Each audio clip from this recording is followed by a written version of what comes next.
partenaire majeur dans le domaine commercial, économique, humanitaire, dans le domaine de sécurité et de la promotion de normes et standards communs dans tout un nombre de sphères et plus étroites, et notre coopération, plus de questions il faut régler. В торгово-экономической сфере споры возникают между любой страной и ее любым партнером. У Евросоюза есть споры в рамках ВТО с Соединенными Штатами, с другими странами. Мы сейчас тоже осваиваем механизмы Всемирной торговой организации, когда стремимся решить задачу прекращения антидемпинговых процедур Евросоюза в отношении наших производителей. Когда решаем другие вопросы, Евросоюз пользуется теми же механизмами, чтобы поставить интересующие его проблемы. Это абсолютно естественный процесс, и так будет, в общем-то, всегда. Donc, les disputes économiques et commerciales existent entre tous les pays. Elles existent par exemple dans le cadre de l'OMC entre l'Union européenne et les États-Unis. Et la Russie maintenant commence à utiliser également les mécanismes de l'OMC pour supprimer par exemple les procédures anti-dumping de l'Union européenne à l'égard de certains de nos producteurs.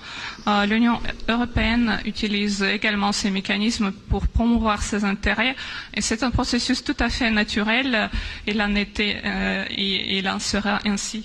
Главное опираться на международные обязательства, на международно-правовые документы, будь то нормы Всемирной торговой организации, либо договоренности между Россией и Евросоюзом, Россией и членами ЕС о защите и поощрении инвестиций и обязательства не ухудшать условия ведения бизнеса и многое другое, что лежит в основе наших отношений. Ce qui est le plus important, c'est de respecter les engagements internationaux et les documents internationaux qui existent.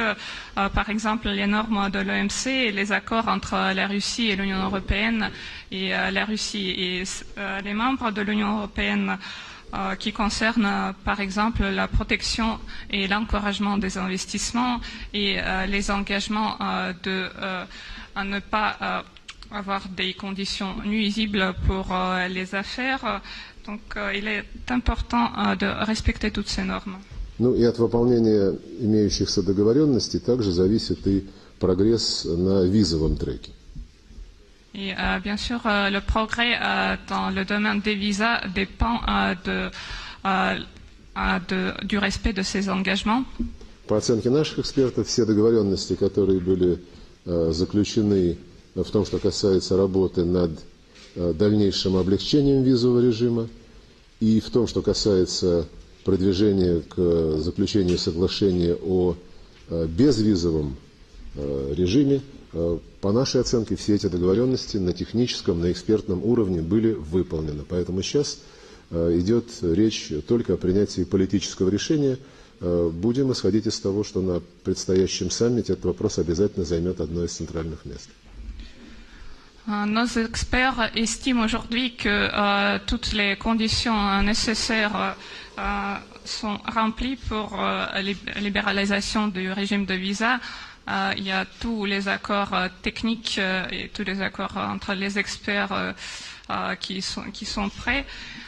Maintenant, nous avons besoin d'une décision politique et alors nous espérons que lors du prochain sommet entre la Russie et l'Union européenne, la question de suppression des visas et de la signature de cet accord aura une des places centrales.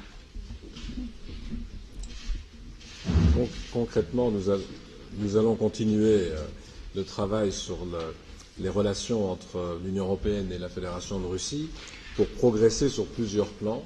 Les relations commerciales, Ferien vient de les évoquer, les droits de l'homme, où le dialogue est ouvert, et également le partenariat de l'Union européenne, partenariat oriental, que l'on souhaite développer, tout en gardant des relations entre ses partenaires, bien entendu, et la Fédération de Russie. Ces partenaires ont des voisins, l'Union européenne d'un côté, la Russie de l'autre.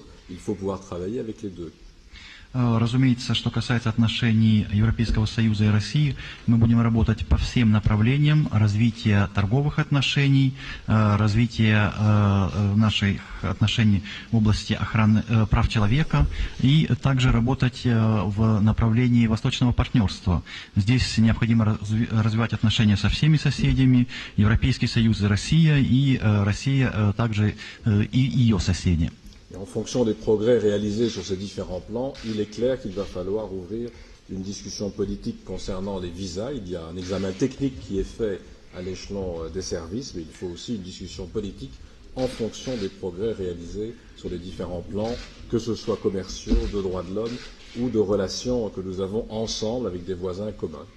И в зависимости от достигнутых результатов можно уже будет открыть диалог по облегчению визового режима, потому что здесь есть и техническая составляющая, здесь уже были достигнуты определенные наработки, теперь необходима политическая воля, но все это будет зависеть от того, как мы будем продвигаться и по, так сказать, совершенствованию наших коммерческих отношений, по работе по вопросу прав человека и по отношению с различными странами-соседями.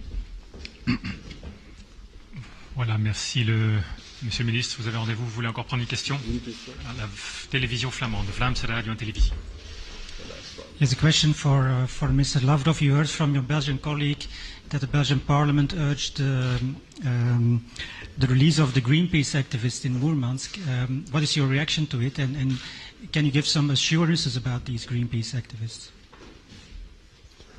Ответ очень простой. Не надо вмешиваться в деятельность судебных органов. Как я понимаю, эта ситуация является предметом расследования для подготовки дела для передачи в суд в Российской Федерации. Нидерланды инициировали процедуру арбитража, так что дело находится в русле судебных разбирательств. И, наверное, надо оставить это дело в этом русле. Donc, la réponse est très simple, puisqu'il ne faut pas interférer dans les affaires de la justice. Et en ce moment, une enquête est menée et on prépare de passer cette affaire au tribunal russe. Les Pays-Bas, de son côté, préparent aussi une procédure de l'arbitrage. Donc, je crois que la justice doit donc prendre son cours et il ne faut pas interférer là-dessus. Наши следственные органы убеждены, что имело место нарушение как минимум 3 статей, по-моему, 56, 60 и 80 Конвенции ООН по международному праву 1982 года, о том, что судно Arctic Sunrise планирует действия, включающие в себя нарушение этой конвенции и российского законодательства об исключительной экономической зоне Российской Федерации. Власти Нидерландов, как страна флага судна, неоднократно предупреждались, они эти предупреждения проигнорировали, так что больше мне нечего добавить. Donc, actuellement, nos organes judiciaires mènent une enquête et autant que je sache, il s'agit de la violation par l'équipage du navire Arctic Sunrise de 3 articles de la Convention de l'ONU de 1982. Et si je ne me trompe pas, il s'agit des articles 56, 60 et 80.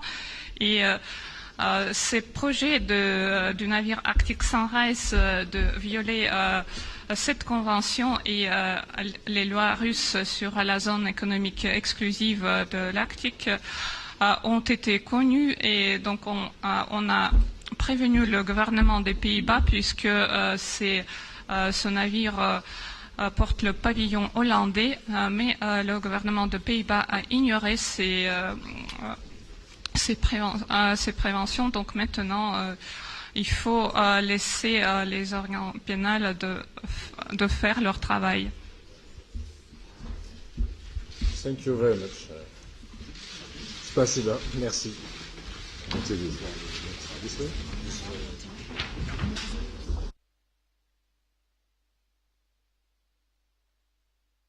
Итак, это была прямая трансляция совместной пресс-конференции главы российского МИДа Сергея Лаврова и его бельгийского коллеги Дидье Рейдерса по итогам двусторонних переговоров. В центре внимания, в частности, были вопросы визовой либерализации, подготовки базового соглашения России и ЕС и защиты